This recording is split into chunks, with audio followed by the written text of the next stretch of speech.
me to come to Paulding County. And I've been to a lot of counties. So I've done this before. I've done a lot of this. To tell you who I am, I'm a prior candidate for U.S. Congress. I ran for District 3. It's currently held by Drew Ferguson, who has his own problems right now.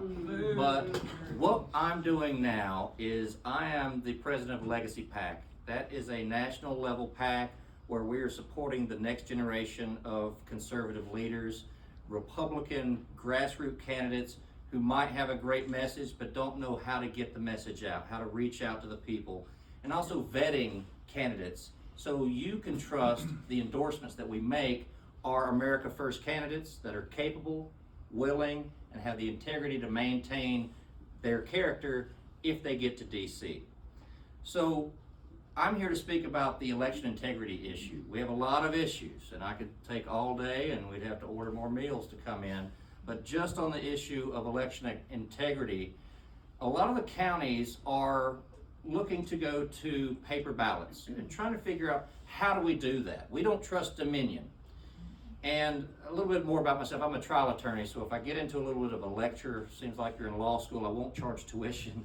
I'm teasing. But nevertheless, we have some very technical details in our Georgia law that allow the county commissions in every single county to determine how you handle your precincts, what machines you're using, and if you choose to go to paper ballots, how to do so. And I'm coming around the state to talk about this because we're running into the first hurdle. The gatekeeper are the county attorneys, the city attorneys. These attorneys who the county commissioners rely on to advise them as to what's legal and what's not. And what I'm finding is lazy attorney work, lazy lawyering. The county attorneys are part-time attorneys. They all fight for their cases just like the rest of the other attorneys in court. And they do it as a part-time job, and they don't really have their bandwidth, or I'd say properly allocated for the county work. And they are denying petitions and initiatives to get paper ballots in front of the vote, because you know if you've gone to the county commission, they'll let you talk for 3 minutes, but they don't respond, there's nothing to do, you can't get on the agenda. But trying to get the actual vote on the agenda, you've got to coerce them that their county attorney is not advising them properly. Now, it's sad how universal it's been, but the code section that all of the county attorneys are stopping at is what we call in the legal world the general rule. And as we know, exceptions swallow the general rule, or the exceptions have specific cutouts for when the general rule can't apply. And they're stopping at code section 21-2300. And they say, well, we've empowered the Secretary of State to determine what all the county commissioners, county commissions are going to do concerning the procedure, the machines, the collection, and it all funnels upstream to the Secretary of State's office. That's not true. According to Georgia law, each county commission chooses which machines that they choose, and if it's not practicable to use the machines that are proposed by the Secretary of State's office, you can choose to go back to paper ballots. But that's an exception of the rule, not the general rule. How we get to the exception now is to prove that the Dominion machines are illegal. The code section that even the lazy lawyers are presenting to their county commissioners specifically state, in subsection A2, this won't be on the quiz, but the very back of that says that such electronic ballot markers shall produce paper ballots which are marked with the elector's choice, meaning the voter's choice, in a format readable by the elector. We all know that when you go into the Dominion machines, you hit print, it prints out a sheet of paper, and it has a list of what you believe that QR code represents. But when exactly that has been proved to be manipulated, we hope that it is what it says. And it's been proven to have some vulnerabilities, hackabilities of machines that were marketed as not connected to the internet. But what is being produced under the current Dominion machines that are under the contract with the Secretary of State's office, and in response to that, 159 counties, is that the QR code is what is read. And unless you can read a QR code, can anybody in here do that? No, me neither. You aren't able to verify what vote selections you have made. So the ballot that they're saying, oh, we already have paper ballots because it prints out a QR code on a piece of paper, that does not comply with Georgia law. Now, I'm saying all of this as a foundation to say why we can void the contract. The contract is illegal according to the state of Georgia. It was promoted by Raffensperger from the Secretary of State's office. It was defended by his office, and it was advised by Chris Carr. Brian Kemp's office has also defended this, and they're perpetuating this illegal voting system in every county across the state of Georgia. That's 159. And they don't comply. Now, I won't go too far into the legalese type of thing, but there's two types of contracts that have problems. You have voidable, meaning one person had a mistake as to the terms of the contract, and it's due to a misunderstanding of and one person has a power to choose or not to void it. And then there are also void contracts for illegal conduct, for illegal activity, for the transfer of contraband, for lots of things that are just void on its face.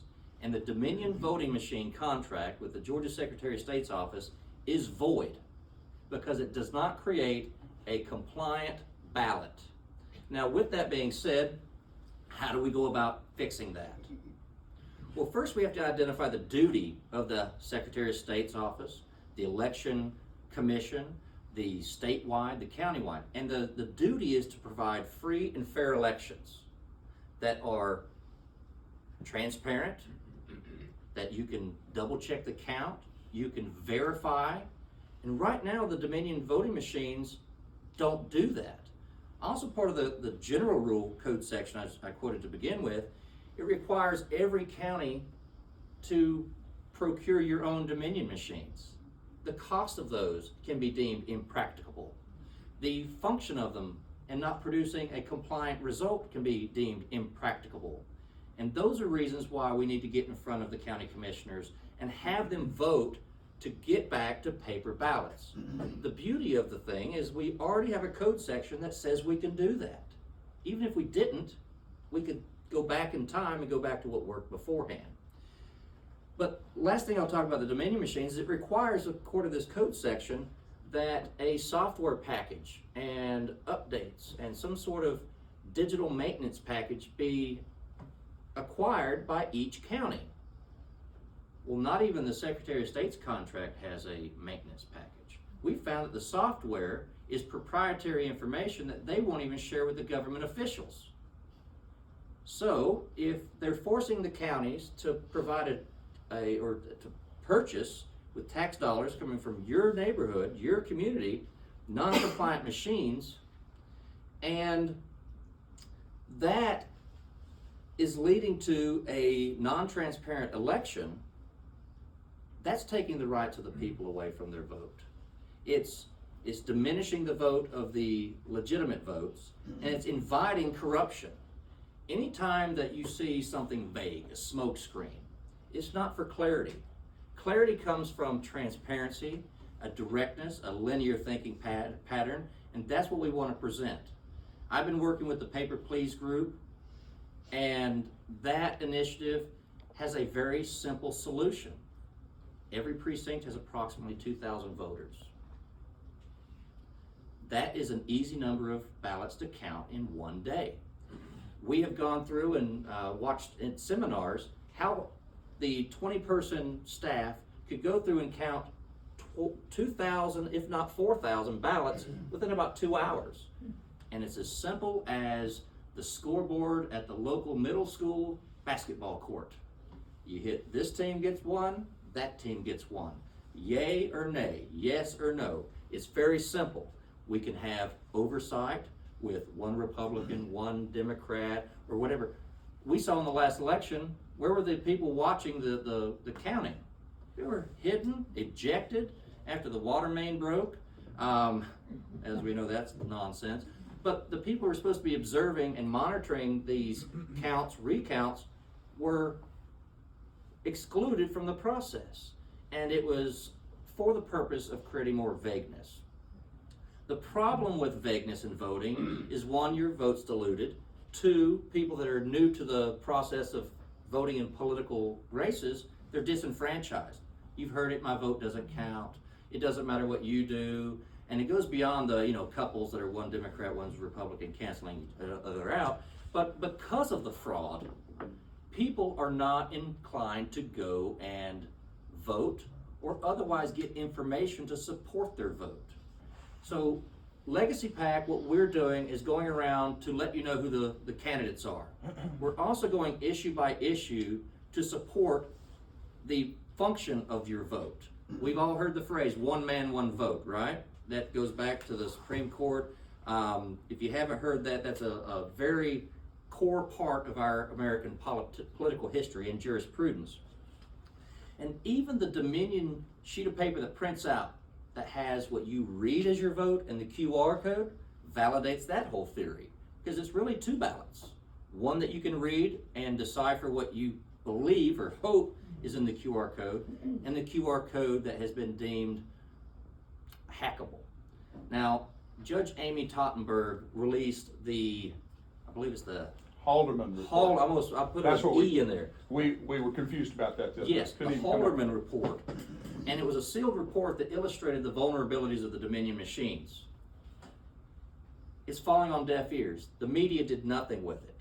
We raised this issue. We're pushing this issue because the media is not telling you this. The establishment GOP is not going to tell you this, because they've all got their hand in the same cookie jar. And in the market of favors, this does not fit into their plan. What we want to do is bring the power of the people to vote with paper ballots that are as simple and countable as they have been for the majority of our history. I've worked overseas. I've lived overseas. I've actually officiated an election on a third world country island where they did votes by rocks in jars, just like they did originally in Greece. And there was not a lot of guesswork as to which vase was heavier than the other. With verifiable paper, metered paper, and quality controlled ballots, we could handle an election with scales. The U.S. Treasury measures money. That's how they can tell how much money is in any parcel that they have, outside of the scan codes that people like to pull out. But nevertheless, we can weigh the paper and count the votes that way as a safeguard. But with nothing but digital voting, that the results are passed through various networks, nationally, internationally, and who knows, we cannot trust the most important thing that we do as a citizen in this country. The biggest thing we can do, aside of maintaining our families, is to vote in federal elections. Sorry, I feel like I was moving the earth here. Go wherever you want. But we need to instill that this is important to the next generation. The next generation are confused about the simplest things in life. And we can all sit here and laugh about how absurd things are, but they are blinded by all of this, and they are prevented from understanding how the world works. I have gone up the East Coast last October and November, and I had the pleasure of speaking with a lot of what I call reluctant conservatives. And that normally means that they're not allowed to speak their mind at the local diner, to their kids who live in their basement, to their friends at Thanksgiving or their family at Thanksgiving. And they have been silenced by the loudmouth fools, the people who want things without understanding how to get them, the people who think that resources are unlimited and unmetered. That is not a long-term goal. That is how a short-term goal will destroy something. You don't run a business on the short term. You don't run a government on the short term. And if you look at the goals of the left, it is to erode what we have. The goal of the right is to preserve what is time-tested with generational wisdom, and we've already gone through some trials and errors. We're not a perfect nation, but we're way better than we ever have been, and the United States government is the best form of government that we have ever had in the face of this earth. I talk to people about how do you negotiate with some of these liberal children or family members or co-workers, if you're allowed to talk about that at work. But I compare things in a what do you have to lose perspective, right? Well, when you have a time-tested set of principles, a religion, a government, things that have been time-tested with generational wisdom and functional goals, and you have an exploratory or rebellious negotiator, for this conservative side to sway over to let's all get along mentality and find the middle, we're eroding the wisdom that we have, the wealth that we have from past wars, past generations, past failures. What they give up, if they come back to the fold, the only thing they're giving up is their ignorance and their foolishness and their learning. They're part of the generational wisdom. They're part of how we come together as one community to get to where we should be. And we don't run a country no country should ever be established for the dysfunctional portion of it. Correct. Merit-based systems, verifiable systems, and voting for people that are going to do what needs to be done, it's critical at this point. And if we don't fix it now, the country might not last much longer. And I'm not trying to do a fear tactic, but it's worth saving now.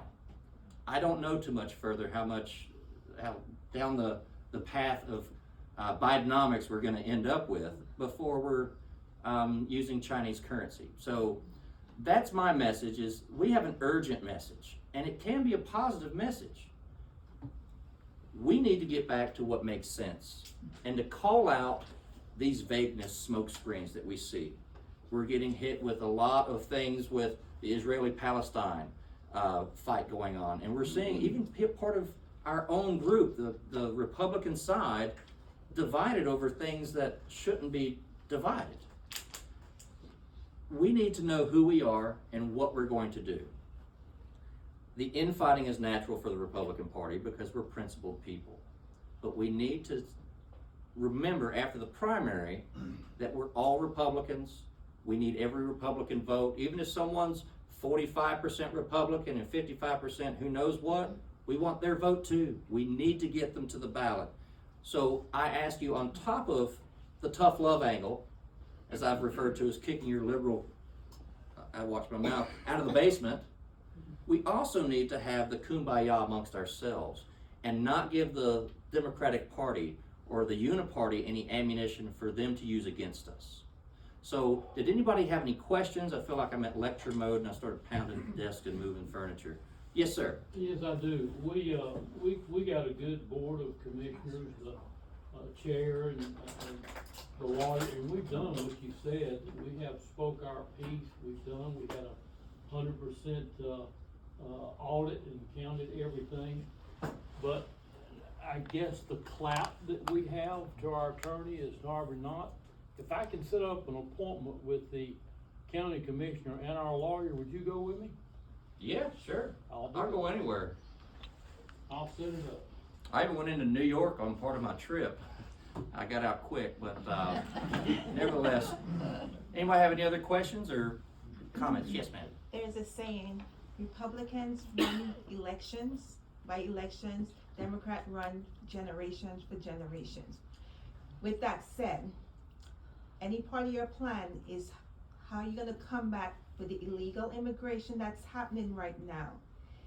I feel it's a manipulation system for our ballots to be using their names or addresses to populate mail-in ballots.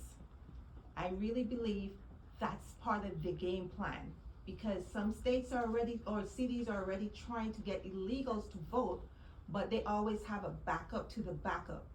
Is there anything that you're doing to try to fit that portion of it into the elections of next year? Well, what we can do is support candidates who will vote for things like, we already have the laws there for the border control, but people who will exercise their powers in office to enforce the laws that are already on the books. The problem with immigration is, I will say it's tied to the census function. And the U.S. Census Bureau was established to figure out how many voters we have in each state, in each district, to preserve that one man, one vote philosophy. Now, the Census Bureau has been hogtied, hamstrung, whatever you prefer, into counting citizens. They count persons, residents, And we need to get back to counting citizens, because when they count residents, you have House of Representatives who represent a skewed ratio of citizens and non-citizens. And as you know, non-citizens are gonna be more likely to eat up more resources for Section 8 housing, for food stamps, school expenses. They're not working on the economic scale. They're immune to the economic. So they're more likely to vote for the hand that feeds them. How do we do that? How do we stop that? Well, I think the voter rolls in each state need to be at each county commissioner's exclusive control. When we had that in the state of Georgia, I believe Burt Jones spoke to that recently. When we had that, there was less opportunity for systematic fraud. You didn't have one person in charge at an office, in Raffensperger's office, over all 159 counties' voter rolls. The way we have it now, as fast as they can clean them up, they can corrupt them just as fast. And if we had each county, it would make it a little bit more difficult, because we'd have to multiply each effort by 159. Does that answer your question? Because there's very little I can possibly do myself except promote people that we trust to insulate and ensure our rights. Yes, sir. Hi, I just recently moved here from Indiana, so I want to talk about how our election process and what we use there. We never had Dominion voting machines in the state of Indiana, that's for sure. So our voting machines are not connected to the internet. Your vote is registered on an SD card in the voting machine. It also prints out your vote on a roll. Doesn't have your name on it, but it has everything you voted for. So those SD cards are collected at the polls, they're taken to the county election office. They're all coded, so you can't take it and put it in your computer and do anything to it. And that's how our election results are done. So it's very secure. I've been a deputy election commissioner, I've trained poll workers, I've visited polls, I work on election night, I've collected those SD cards, so I do have some experience in the elections, but that's how it works in the state of Indiana. And let me put it this way, I'm not against the use of all machines and all technology. I'm not promoting that. If we could have compliant software and compliant procedures that do not have hackable wire or wireless connections, Bluetooth connections. The Dominion machines were marketed as not connected to the internet whatsoever, but they all have that as a feature. They have a signal that it's around each one of them.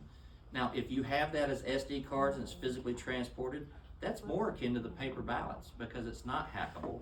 It's you can trace it because it is me. But yes, I'll tell you the problem with one of the problems with the QR code is that it's hackable after the fact. It's hackable at the point of collection.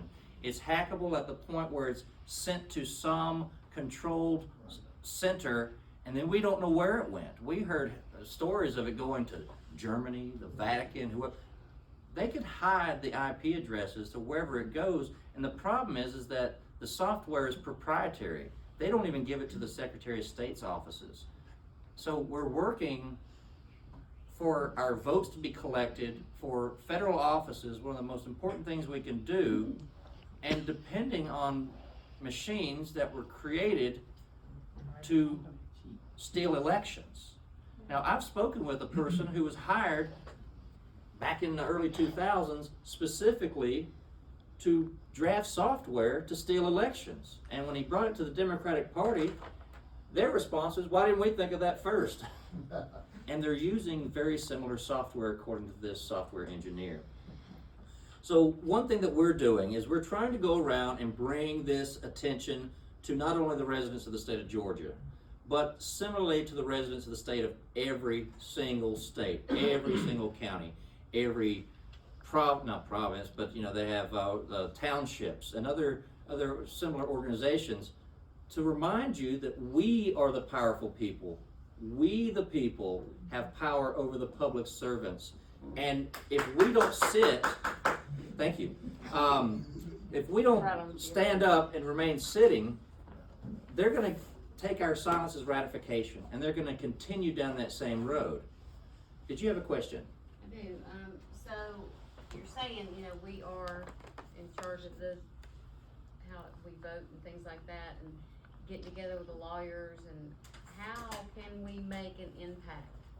Cause it seems like, this is my personal feelings, but, you know, we talk about this stuff a lot, we've been talking about it for a long time now. And I'm like, how can we get a foothold on making something happen and getting what we're asking to get in the polls? The Well- paper ballots, the change. My strategy was originally to blast all 150 counties of Georgia at the same time, and then take the leaders of that activity and then use those as the spear point to persuade or motivate the other counties. So we have a couple of counties in Georgia, sounds like Paulding County is a good one, that we could use to promote the idea in less friendly counties, or those counties that are currently run by establishment, long-term uniparty Republicans. Because when the people start complaining, you show up at the county commissioner's office and you speak and you demand that it get, go to their planning meetings and ask that this go on the agenda. They initially have this sense of, oh, this is different than what we did last month. I've got to think today. I've got to do something. But remind them it's their duty. It's their duty that they took an oath to. And if they violate their oath and they violate their duty, they're going to get out of that comfy chair. Also, if they violate their oath and their duty, the Georgia Code sections call that a felony, a 5-year felony with a $100,000 fine.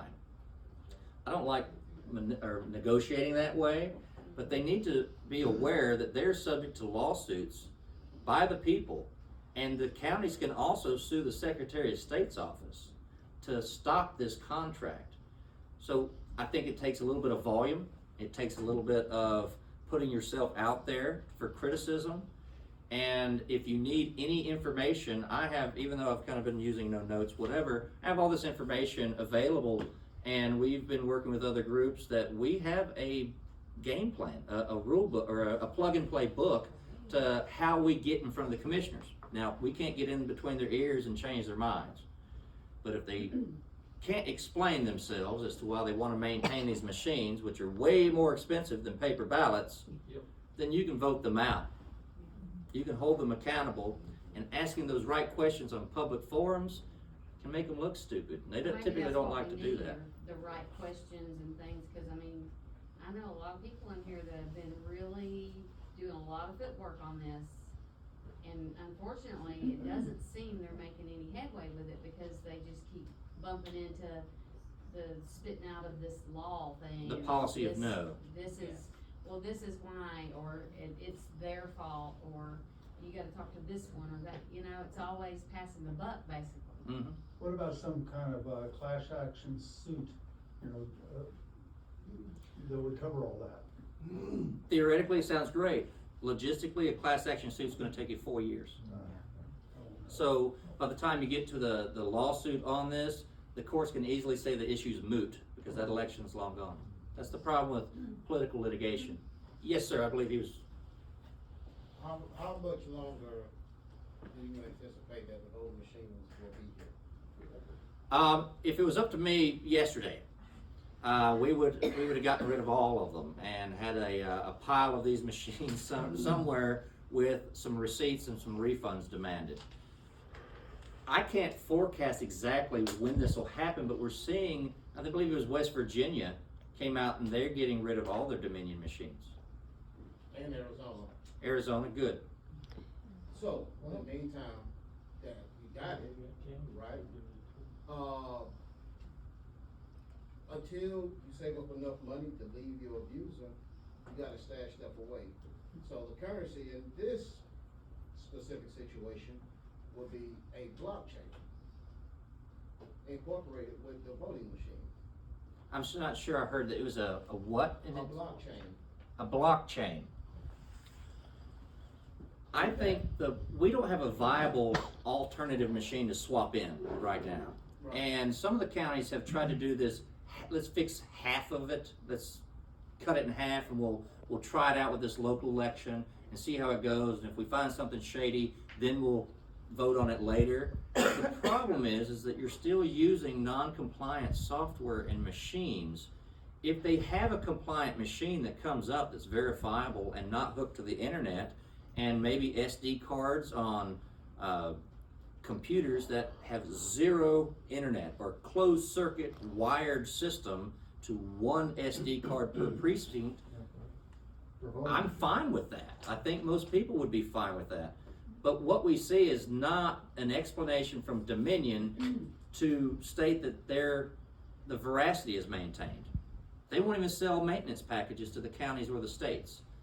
You had a follow-up? Sorry. Yes, if I had access to somebody who could make that software or has a binary code application for it, can I get that forwarded to you? That would actually need to be certified by the Secretary of State's office first before it's being deemed viable for county use. There's a code section specifically on that, but I'm not a software engineer or I'm not creating machines, but if you have the software available, what they need to do is propose that as a viable alternative to the Secretary of State's office. Yes. So when you're talking about paper ballots, are you strictly not putting any of those paper ballots through any kind of counting machine? You're just talking about human count? Yes. Because I've lived where we had paper ballots, but they were ran through a machine. So you had the paper as the backup to what the machine was. The optical If you wanted scanner. to- You're talking about the optical scanner? Optical scanner, right. Yeah. I want to break it all the way down to the simplest form. I want to break it down to where an Amish person could handle it. I want it to be where there's no electricity necessary except for the printing of them. Because we could do this with an abacus and a cup of coffee. That's the history of our voting, was done by hand-counted ballots, and I don't think anyone can hack a sheet of paper at this point, maybe in the future. But what we're trying to do, yes. So Chad, one of our friends at the state capitol already addressed the talking points on why they would recommend not going to paper ballots, and they say they're more prone to cheating. And you mentioned Arizona, our business partner, Mark Fitcham, actually has the paper ballots with the strips in them, kind of like currency, that they can't be counterfeited. Right. So maybe you could just kind of reiterate that, because they're going to push back on paper ballots as being more fraud prone than the machines, which is ridiculous, but that's going to be their talking point. And to explain what Stan's talking about, there was a presentation of if we had paper ballots that someone filled out, the absentee ballot or the mail-in ballot, how would they go about hacking that? And there was a digital scanning of them, and there was a software system that would alter that even paper ballot. And the solution to that, I mentioned metered and regulated paper. As you know, the strip in your $100 bills, your $20 bills that they tell you not to remove, but kids remove them. They can be a very similar ribbon or thread that is metering or counting each one of these ballots. And if you had one that was destroyed, you'd have a stack of destroyed ones. There'd be holes in, they would be also sequentially numbered. And if they became out of order, it would be a report of them being out of number. Same as your checkbook, if anybody still writes checks. If there's a check that's missing out of your sequence, it's a red flag. Same thing with those items.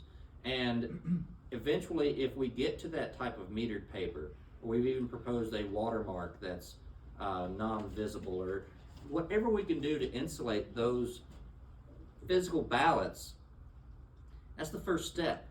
If we get back to optical scanners that are not hooked up to the internet or whatnot, let's look at that later. But let's simplify it now to build the trust, to build the momentum, and to bring integrity back to the system. Because right now, I think people are just flailing, and they're just, you're hoping that it works this way, and you don't really feel too good if you're going to the ballot box feeling defeated. It should be a joyous occasion. It should be an exercising of rights that we're happy to do, but there's a dark cloud that's hanging over us, and we're forced to be under that dark cloud currently due to Raffensperger's office and lazy lawyers at the county level. And we're trying to promote this at the federal level as an issue for the federal races, so that the people in DC can trust the states with whom they represent. Now, Legacy PAC is looking at primarily national races. And if you wanted to find us, it's a very easy website. It's legacypac.org. And we are supporting the grassroots candidates. We're supporting initiatives. We're supporting issues. So if anyone feels the need to find out some more information about us or possibly volunteer their time or to make a donation, it's all available right there on legacypac.org. We welcome you to look at it. We talk about who we endorse. We do press releases on our endorsed candidates. The issues like we're focusing now on voter integrity and later the border issues, border security and immigration, we don't hide the ball. We want to be transparent. We want to be able to look you in the eye and be your neighbor. We like to sleep at night. We're not trying to bamboozle. We're trying to pull the wool back and get rid of this smoke screen. And people in here, it's a good crowd tonight, but we want each one of y'all to represent everybody in your community. There might be some overlaps, the same community, but get the topics out, get the conversations had. And if you run into a conversation that it's, well, let's just agree to disagree, figure out how you agree to disagree on what issues, and don't just let that be the ending point. It should be, what's the best thing for America? What's the best thing for the individual citizen's rights? What is the best thing for my community and my family? And individual rights opposed to the collective movement, that's how we're gonna get there.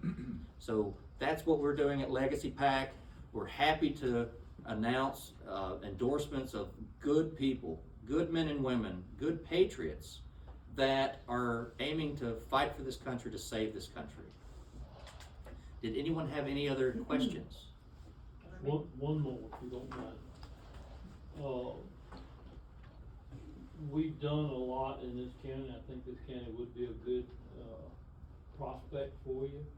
But every time we make headway and do something, it's Brad puts a stop on it, fines either the counties, and we're fighting Brad more than we are anything at the state level. And I know you're going federal with the that way, but our problem is Brad. The issue that Brad has, Brad Raffensperger, is that he is using part of our argument to defend himself against prior litigation. There was a case called Pearson v. Raffensperger, or Kemp, at that time they swapped over. In that case, Raffensperger's office specifically stated, oh no, we're not liable for any of those things. The counties have the sole discretion to make those decisions, to make those budgets, and to choose that equipment. So even out of Brad's own argument in the Pearson case, he agrees with us. He just doesn't, he's just inconsistent. You know, he talks out of one side and pads his wallet with his other hand. I don't know what he's doing, but it also falls a lot on the Attorney General's office, because his job is to give legal advice to the governor and the Secretary of State. And I don't believe Chris Carr spent 1 minute in a courtroom until he was Georgia's Attorney General, which is a little scary. I have a couple of things, if it's okay. We have a really good pair of Tims that were going in front of the commissioners every meeting, and